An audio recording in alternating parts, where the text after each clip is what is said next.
Hello, welcome to the 360 Method, a podcast where we chat about everything Autism 360, things that are happening in the life of our program, who's on our team, and everything autism parenting. Each week we'll be catching you up with experts on relevant topics. We'll be talking to team members, and we'll be talking all things mindset and exploring relevant topics that autism parents think about. Each week I'm lucky enough to be joined by the talented Renae Tate, who will be joining us a bit later, and she is the mindset coach extraordinaire here on the program, who does a lot of work with our parents working on their own mindset challenges so they can become the parents that they have always wanted to be. I'm your host. I'm Ella Bailey. I'm an Autism 360 veteran coach, explorer of all things parenting support. Before becoming an Autism 360 team member, I worked at a psychological research lab and also in behavioral psychology. Welcome to you, our lovely listeners. We've got a few little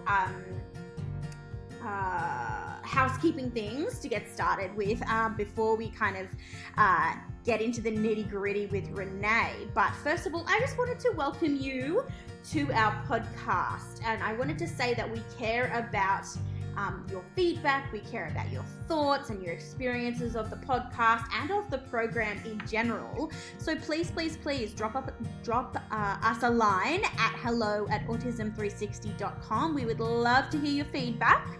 And just from you in general. We make this for you, so please do get in touch. Before we start, I'd like to acknowledge the traditional owners of the land from which this podcast is being broadcast, the Gadigal people of the Eora Nation, and pay their respects to elders past, present and emerging.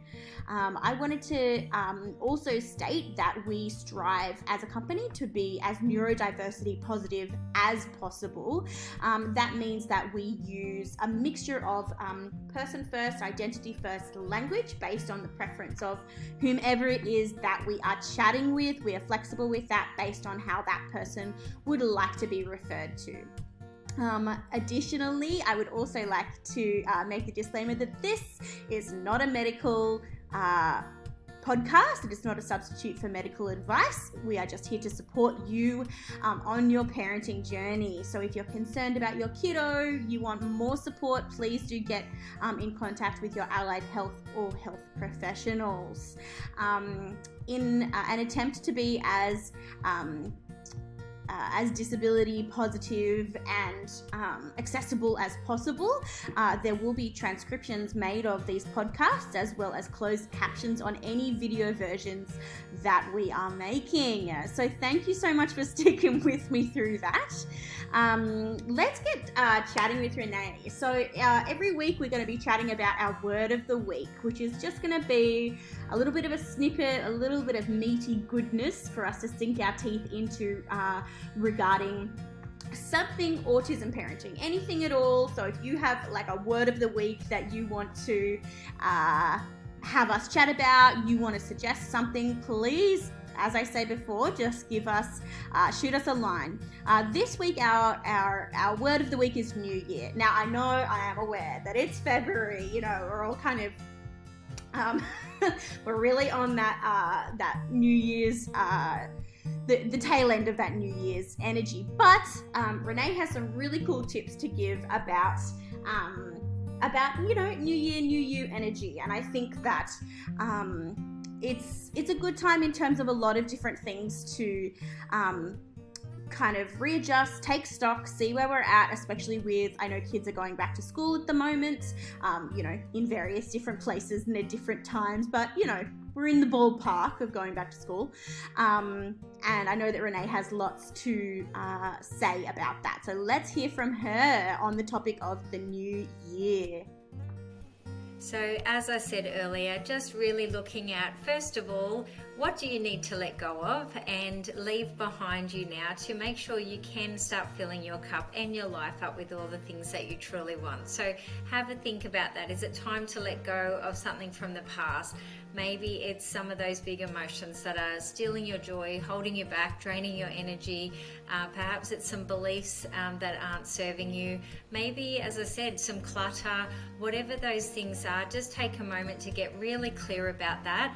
And the next step is once you've start eliminating those things, take action, get that happening.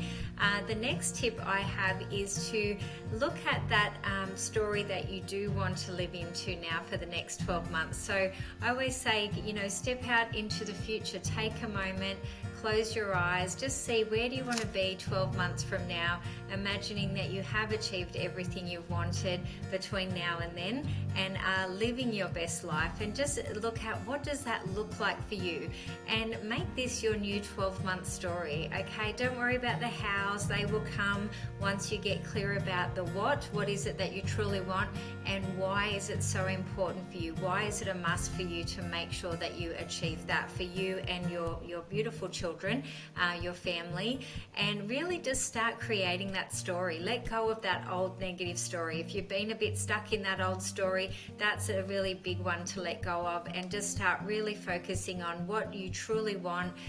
Put your energy into that, put all of your attention on that, start taking action towards that, because that is where you'll really be able to get the absolute best results.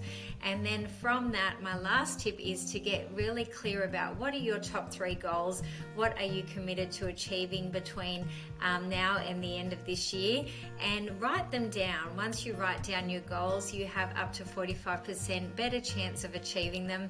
That clarity has so much power, and remember, you can't hit a target that you can't see. So make sure you write them down, start taking action towards those, and you'll be amazed at how you start to get momentum towards those things that you want. Sometimes it takes a little bit of time for us to start seeing the results of what we want. So it's like, planting that seed, just water it, give it your nurturing, keep going, don't give up, don't tread on it, squash it before it's even had a chance to grow and manifest. Make sure you keep moving towards the things that you want. You'll feel better straight away.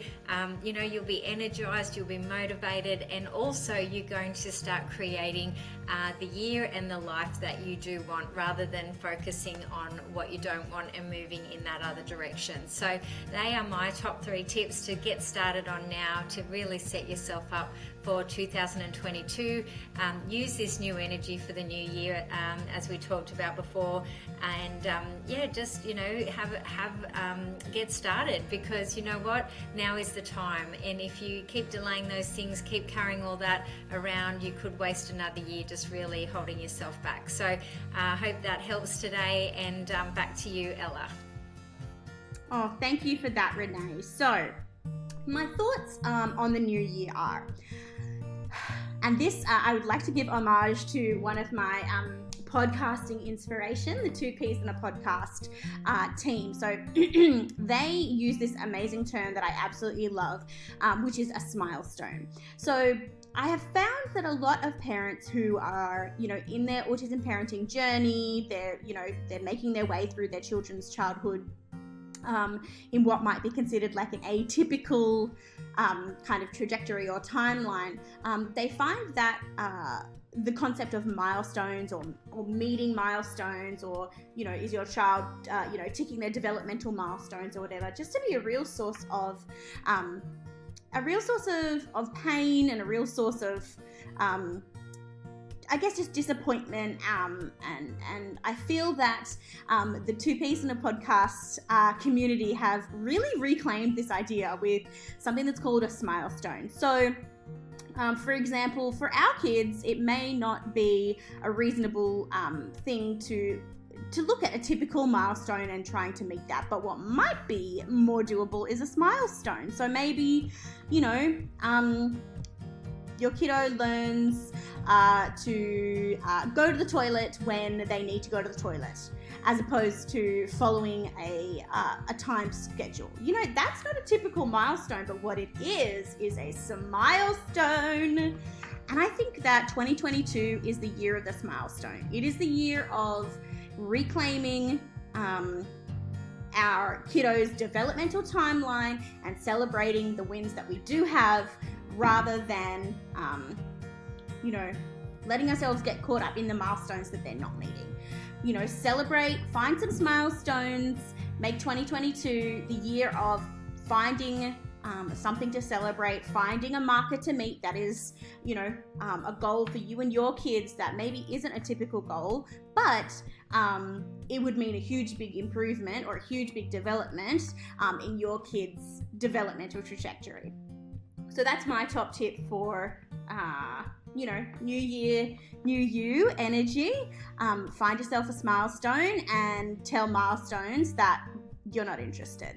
Thank you so much for listening to this first podcast from the Autism 360 Method crew. We will be having experts on, we will be getting parents on, and we would be delighted to hear from you. So please do get in touch. And until next week, think 360.